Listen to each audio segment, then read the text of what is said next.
This is a Metta retreat.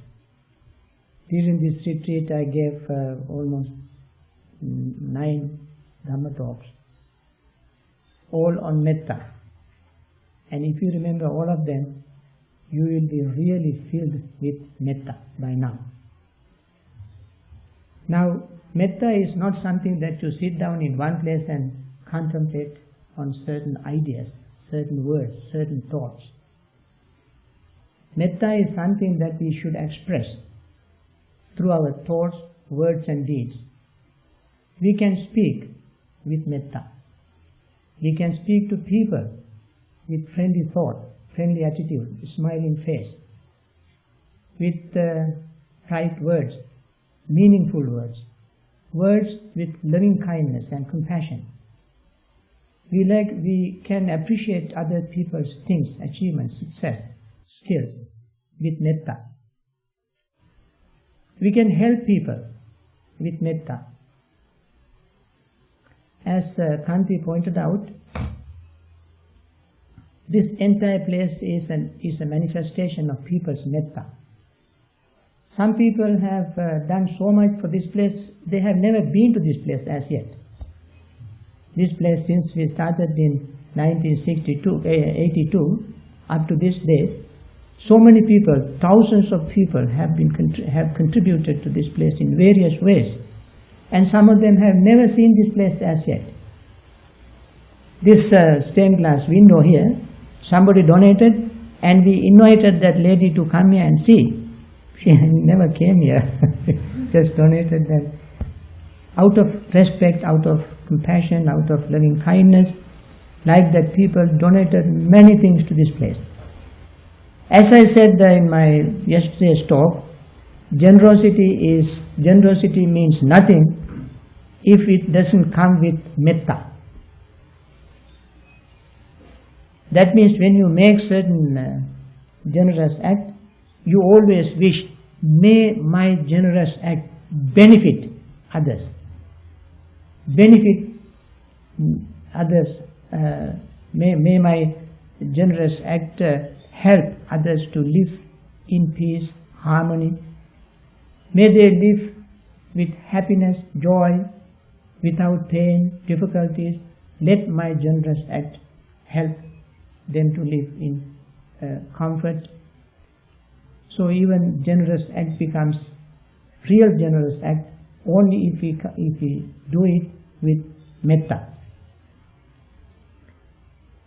So therefore we must remember, Metta is not something that we do sitting in one place, thinking and thinking and thinking and thinking. But it must manifest in our daily life, especially when we associate with people. We need other beings to cultivate Metta. We need humans, animals, divines, insects, all living beings to cultivate Metta. If there is nobody on earth who needs Metta, even we don't need that. We need Metta because there are other beings. We need Metta in order to live in harmony, in peace, in joy and happiness. And Metta is the real message of the Buddha. As I said, Metta vihari yo bhikkhu pasanno buddha sasane adhigacche padang santang sankharupa samang sukham.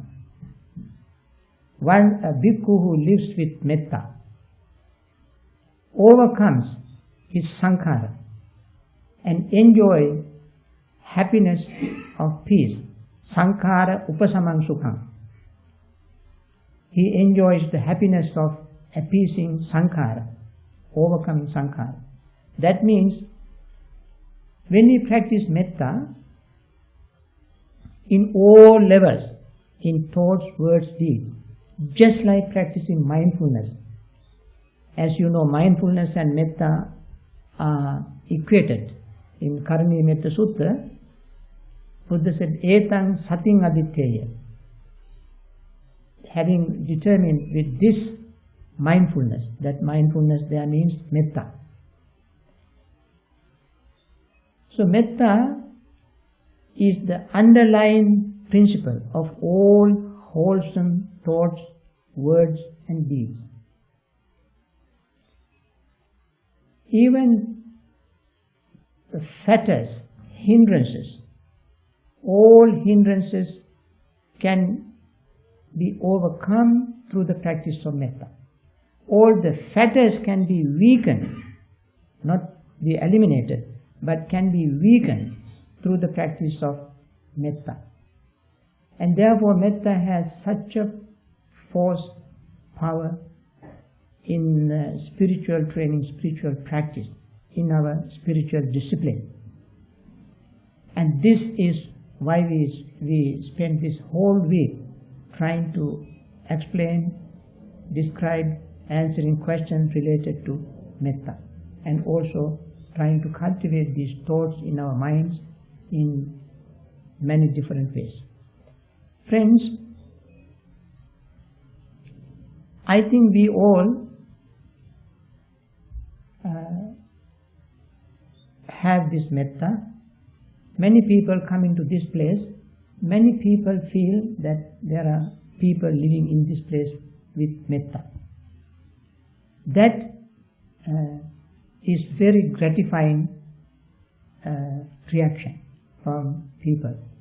I really appreciate our Sangha members, our the residents of Bhavana, who show their loving kindness towards everyone that comes to this place. And because of their metta, we have been able to do what we are doing. And we also appreciate the metta of each and every one of you, because your metta helps us to cultivate our metta. So this is a reciprocal cultivation of metta. You have done so many things for this place out of metta, and we reap the benefit of that and help us to cultivate our metta. And we thank you all for having that noble attitude, that friendship, that generosity to make all our work easy and comfortable. Now, I like to conclude this with a little, precept ceremony. I think some people are leaving soon after lunch, and soon after that we also have our board of directors meeting. So I like to end this retreat a little early, so that people who did not have any chance to talk with each other will have little time to, get to know each other. Otherwise, we can go until 11 o'clock. Normally, people ask me to end the retreat yesterday or end the silence yesterday, so that they can have little chat. We all came on Friday and straight away we started the retreat, and people didn't have time to say hello to each other. And therefore, I like to end this retreat a little early today, giving the 5 precepts. We started with the 8 precepts. Now we give the 5 precepts and have very short puja. Altogether will take about 10 minutes.